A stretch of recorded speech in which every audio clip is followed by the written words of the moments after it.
Bar for bar album reviews, JPEGMAFIA, LP.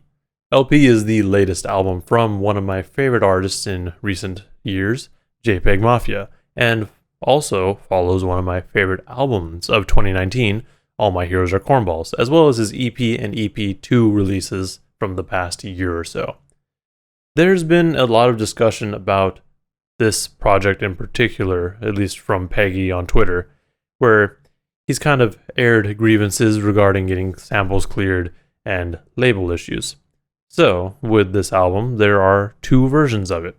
There is an online version, which is available on every streaming platform, and an offline version, which is only available on YouTube and Bandcamp. Now, the reason for there being two versions of this album, at least to me, is really just because of sample clearances. At least that's the main reason that I'm aware of, and kind of the confirmed reason. So, with these sample clearances, there are a few songs that are only going to be available on the offline version. And the reason he even made the offline version is because those are songs that he wanted to put out and wanted us to have.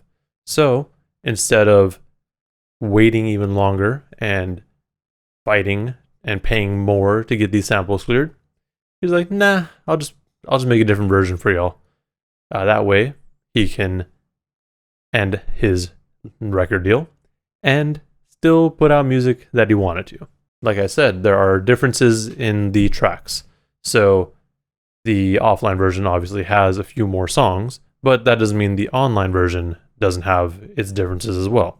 The online version has Cutie Pie, Bald, and Bald Remix featuring Denzel Curry, all of which were on the EPs prior.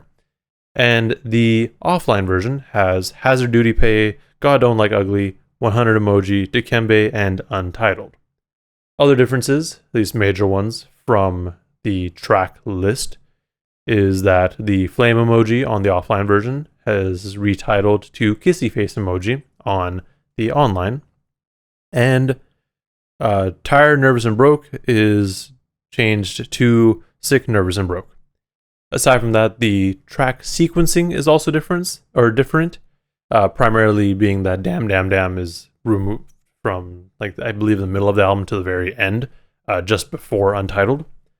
And there's also just a couple songs where the mixing is a little bit changed, or the song is a little bit longer. I believe the track What Kind of Rappin' Is This is almost double in length on the offline version. For me, I primarily listened to the offline version. I really only went to the online version a couple times, and that was just because I wanted to verify for myself that there weren't any major differences outside of those couple songs. And yeah, I mean, they're basically the same. Like, you're really not going to get much more out of the offline version if you're just a regular listener. But if you are someone who likes Peggy and, I guess, has read his note, it makes sense to go and listen to the offline version. So with the offline version on Bandcamp, he put out a note which essentially alludes to this being the true version of the album. This is the album as he wanted it. And with that, he also mentioned that he's been making music since he was 12. And for the past 4 years, he's been in the music industry. And he's only been in the music industry, quote, for the past 4 years. Music industry, I believe he's just referring to being signed to a label. And now this is his last album on that label. He's no longer signed. Or at least as far as his contract is concerned, he is done. The reason that this note is important is because when I read it, it kind of gave me a different view of this album, or at least I approached it differently, because I did read it prior to the release. Throughout the note, it kind of sounds like he doesn't say it directly necessarily, but like it sounds like he's kind of annoyed with how the industry works and how the label system works. So he's tired of like how he's perceived or how he's expected to act. So going forward, he's going to be doing stuff that he wants to do more so. And that may be part of the reason that we've seen him go from a more, I guess, abrasive sound with Veteran to the more accessible sound of All My Heroes Are Cornballs and LP. Now, that's not to say that it's still fully accessible by casual listeners. Like if you are someone who just listens to more of the popular side of rap, you're probably not going to really like most of these songs. I'm not even going to lie. But this is definitely less industrial sounding, let's say. Taking that note that he had on Bandcamp into consideration, the album touches on a lot of that. It touches on a lot of the issues that he has with the industry and how things work in it. And this comes from both people within the industry trying to kind of, I guess, limit him and make him make music that is more accessible, which, like I said, may be part of why these albums are, I guess, easier to listen to. But it also comes from people on the outside looking in. People are like, yo, you're signed to a label. You must be like this rapper, or you must be like this other rapper. When in reality, Peggy is his own person, and he's just kind of doing his own thing, and he's doing it well. So he has a lot of things coming at him, and he's like, no, I'm trying to do me, basically. Now, these ideas, at least in my mind, are seen pretty much right away with the track Trust. This track, I mean, based off the title alone, you can assume it to be trust in the way like, yo, trust me, or like him putting his trust in others or lack of trust in others. I think it's a bit of all of those to an extent, but primarily like, yo, trust me, because he kind of mentions on this track where he's in a position where he should be able to celebrate and enjoy his successes, but people keep wanting verification and validation from him that he can do these things. It's like, yo, just leave me alone. Like I can do this. Stop. That sort of idea. This album, or this section of the album, sorry, from Trust, Dirty, Nemo, and End Credits, they all kind of touch on very similar topics. So it makes sense that they're grouped together on both the online and the offline version. So just after this is where both those albums deviate. But going into Dirty, you have him talking about how, at least in my mind, he feels like people in the music industry are dirty, and how the way that they do things is dirty. Which, I mean, we all kind of know the industry's shady and they do some dirt, but it's different when you hear it from someone like this. Like Peggy's just one of those people who just kind of says it as it is, or he'll say it as it is, but also kind of make it look or sound nice. But one thing that he really touches on here is that this trend of artists putting fillers on their album, and filler is very subjective. I would say filler on albums is more just songs that most people don't really like, or some people don't like. But not even gonna lie, that's been a thing very prominently in the last couple of years. Like people are putting out these super long albums just to get extra streams, but in the end, no one really goes back to those particular songs.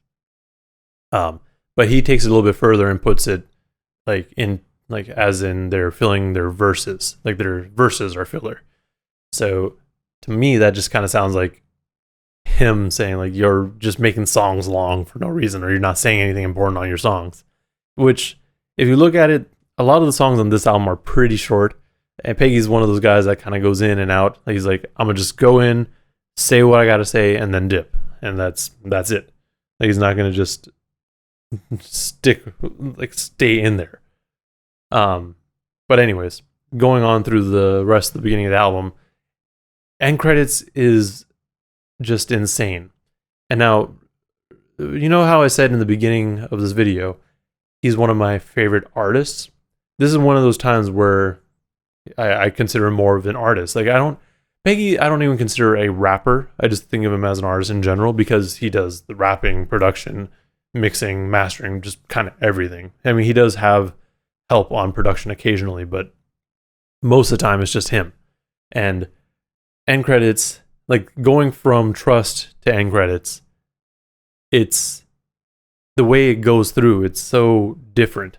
Like you get to end credits and it's just wild, and it's so aggressive, and especially because it starts off with that snippet from Arn Anderson, who just like, yo, if someone pulls you over and tries to take your car, you're just gonna get out, but I'm gonna shoot him.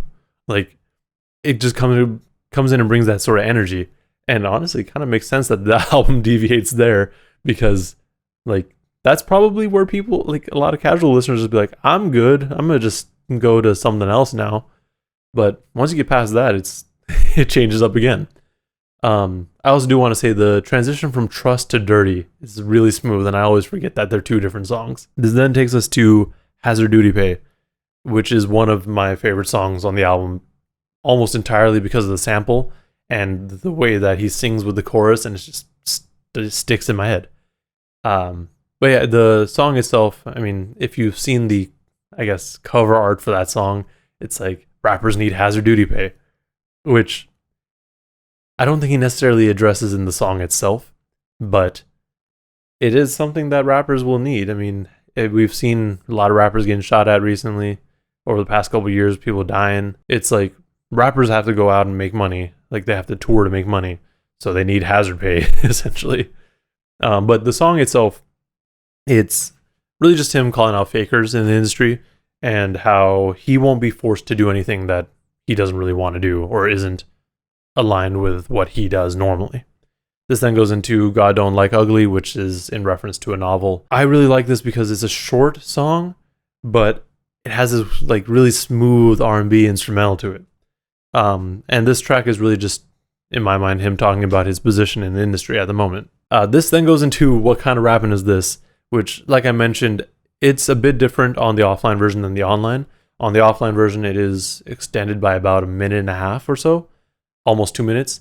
And the whole beginning is like just an instrumental buildup. And then when he starts rapping, like he starts off saying risk, risk, risk, risk, and then ice, ice, ice, which, you know, at first, when I heard it, I thought risk, he was saying wrist. So it's like, oh, okay. He's like, based on the title, he's like, okay, he's trying to make a typical rap song. And then as you go through it, it just changes entirely, where he just has a super smooth flow all the way through it. And honestly, this sort of title is perfect for a Peggy song, and it's very important for him to have this song on here because, you know, a lot of people probably been hearing noise about Peggy, and they're like, yeah, I'll go check out a JPEGMAFIA album. And then they start listening to it, and they're like, what kind of rapping is this? So I think it's very appropriate. Then he goes through with Thoughts Prayer, which interpolates Britney Spears, Hit Me Baby One More Time. And I just love it. I love whenever Peggy does these sort of pop covers. He just does it well. And it's like, it's always different enough that it's like, all right, I see what you're doing. This then goes into Are You Happy, which always just kind of fills me with dread at the beginning because it's just a snippet of them asking, are you happy? Are you happy with what you're doing? Are you happy with your life? Are you actually here? Or are you enjoying life? Are you living in the moment? Are you just living like here? And I think it's more of him asking himself that than the listeners, because I mean, if you think about it, during this time or when he was writing this, he was probably dealing with a lot of issues with the label, like trying to get these samples cleared, trying to put out music he wants to put out. So this probably is him just saying like, nah, I wasn't happy, so I'm gonna just put out this album and be done with it. But I mean, you know, it worked out well for him. He's now out of his label and he's gonna probably put out some amazing music soon. This then gets into where I feel like it's a little bit more accessible with Rebound and OG. They have a more traditional sort of hip-hop sound to it. On Rebound, he has JPEGMAFIA featured, and he provides a very solid verse. And honestly, I really do enjoy his verse too, because having the slight vocal change, because like his voice is a little bit deeper and more raspy than Peggy's. Like, it's just a good second voice to hear, I guess. And then with OG, that's just a straight up old school hip hop song. It's great. In between those two, we have the Hunted Emoji track, which really is just it just sounds like him remixing a Young Dolph verse. And I'm not even gonna lie, when I first heard that track, I just thought it was Peggy. Like, and even until I looked up the lyrics, I refused to believe it was anyone but Peggy. As we go through the rest of the album, the tracks Nice and BMT lead into each other, or Nice leads into BMT really well. With Nice, you kind of hear this sort of chanting, like pump it up, don't let me down, pump it up, don't let me down.